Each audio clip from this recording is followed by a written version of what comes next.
कहते हैं तावीज दीजिए हजरत, कारोबार में तंगी है, बेटी को रिश्ता नहीं आता। मैंने कहा हमसे बेहतर तावीज लिखने वाले कब्रों में सो रहे हैं जो सदियों पहले आए थे, उनकी निगाही तावीज थी। लेकिन पहले इतने तावीज नहीं मांगे जाते थे जितने आज मांगे जा रहे हैं। क्यों? पहले लोग इतने परेशान नहीं रहते थे जितने आज परेशान है। तो लोग क्या कहते हैं, हमको किसी ने कुछ कर दिया इसलिए कारोबार नहीं चलता, हमको किसी ने कुछ कर दिया फैक्ट्रियां बंद हो रही है, हमको किसी ने कुछ कर दिया कारोबार बंद हो रहा है, हमको किसी ने कुछ कर दिया बेटी को रिश्ते नहीं आते, हमको किसी ने कुछ कर दिया औलाद नहीं हो रही है। मैं कहता हूं नादान, किसी ने कुछ नहीं किया, हमने खुद किया है। जिस घर में जिना के मनाजिर देखे जाएं उस घर के अंदर तंगी नहीं होगी तो क्या होगा?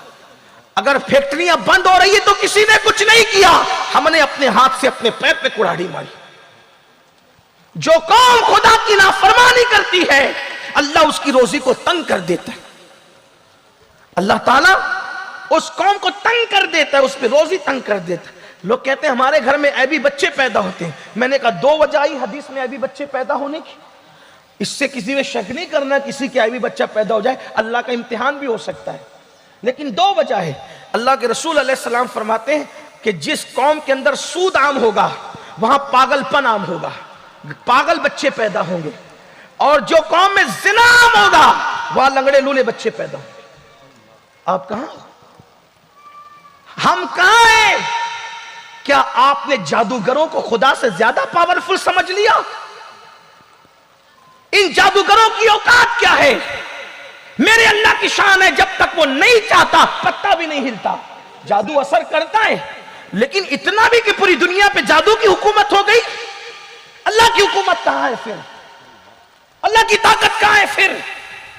हमारा ईमान है खैर और शर सब उसी की तरफ से है, लेकिन इतना जादू को मान लेना कि जो वो चाहे वही होगा, जो वो करेंगे वही होगा, नहीं, जो वो चाहेंगे वो नहीं होगा, जो मेरा अल्लाह चाहेगा वही होगा।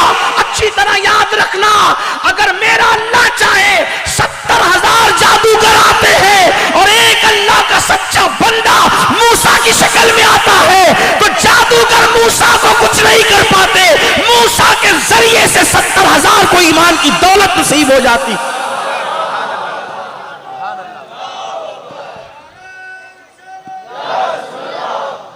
अपने घर की मुसीबतों का जायजा लेने के बाद अपने आमाल का भी तो जायजा लो, अपने अमाल का भी तो जायजा लो। और फिर जब लोगों के पास जाते हो तावीज लेने, फिर तावीज का धंधा करने वाले तुम्हें तबीयत से लूटते हैं। कुदरत की तरफ से मार पड़ रही है अमाल की वजह से, इधर तावीज वाले मजीद तुम्हें मार पड़वाते हैं। और ये अल्लाह का इम्तिहान है। अल्लाह के बंदो, नमाज से बड़ा भी कोई तावीज है? मुझे बताओ तुसी, मुसलमान हो मुसलमान बनो। ये जुमले तल्ख है लेकिन ये तुम्हारी जिंदगी खुदा करे बदल दे। नमाज से बड़ा भी कोई तावीज है? ये ईसाइयत और यहूदियत का मजहब नहीं है कि अल्लाह से कोई अपनी अर्जी नहीं लगा सकता। अल्लाह से अर्जी लगाने के लिए या तो पादरी के पास जाओ, या तो फादर के पास जाओ, या तो पोप के पास जाओ। हमारे यहाँ कोई आदर फादर पोप नहीं है।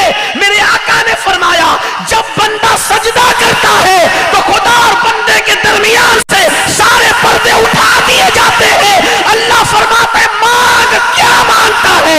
मुझे मेरी इज्जत की कसम है, जो मांगेगा मैं तुझे अता कर दूंगा।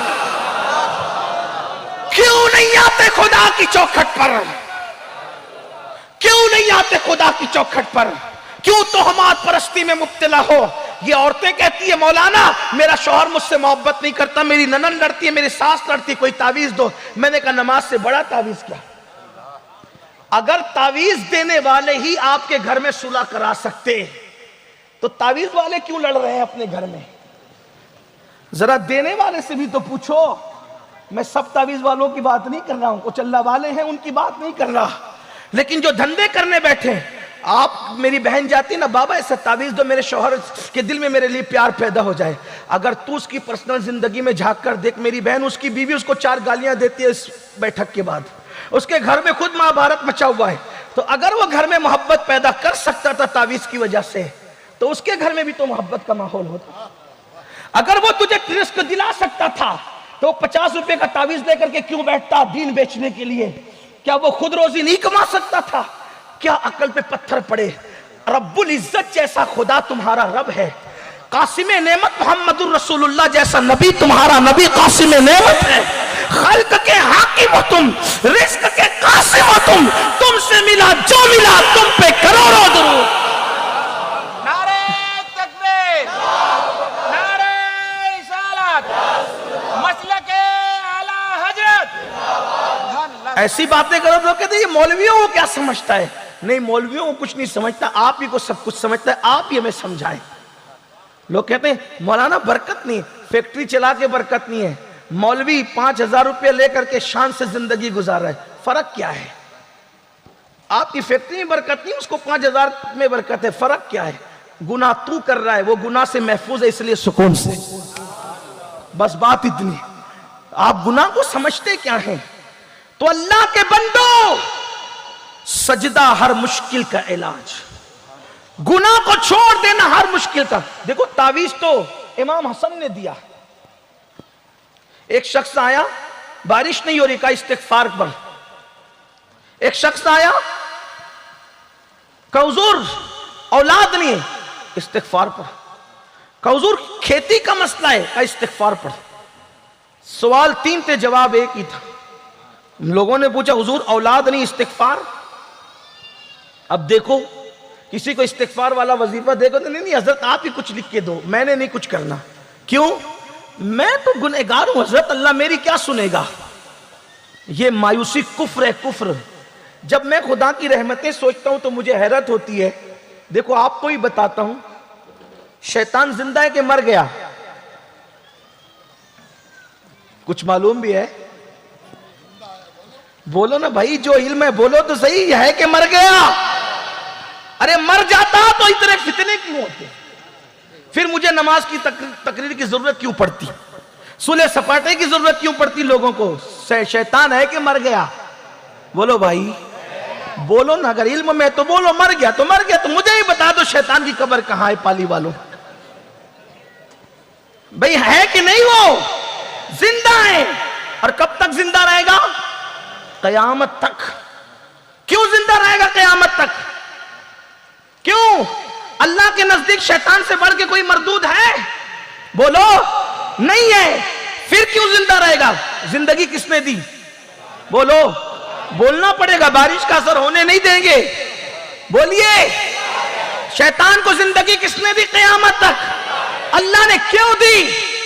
जब उस पर लानत का तोक डालकर उसको भगाया जा रहा था और शैतान ने कहा था मौला मुझे तू लानती तो करार दे रहा है, लेकिन मेरी भी एक फरियाद सुन ले कि मुझे कयामत तक मोहलत दे,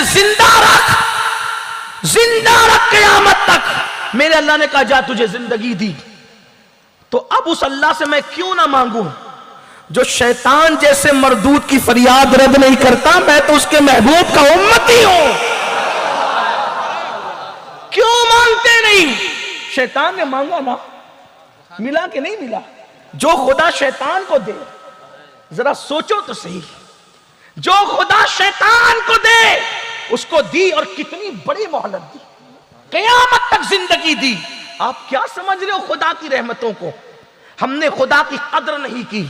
वमा कदरुल्लाह हक़्क़ क़द्रिह, तुमने अल्लाह की वो कद्र नहीं की जो कद्र करने का हक था। हर अरे गहरे नत्तू खैरे के पास गए, कभी उसकी चौखट पे तो आओ। अपने जैसे मोहताजों के पास गए, जरा उसकी चौखट पे तो आओ। लोग कहते हैं हम गुनहगार है, वो क्या सुनेगा? मैंने कहा जैसे वो नेकों का खुदा है वैसे वो हम गुनहगारों का भी खुदा है। वो जैसे नेकों की सुनता है गुनहगारों की भी सुनता है।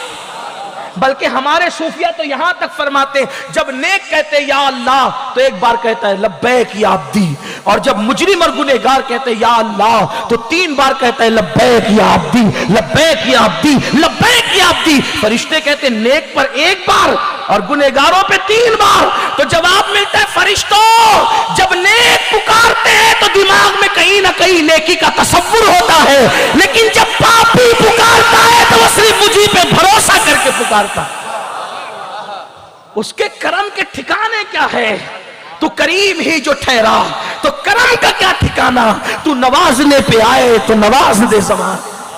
मेरे कौम के जवानों क्या नहीं है जो खुदा के यहां नहीं मिलता।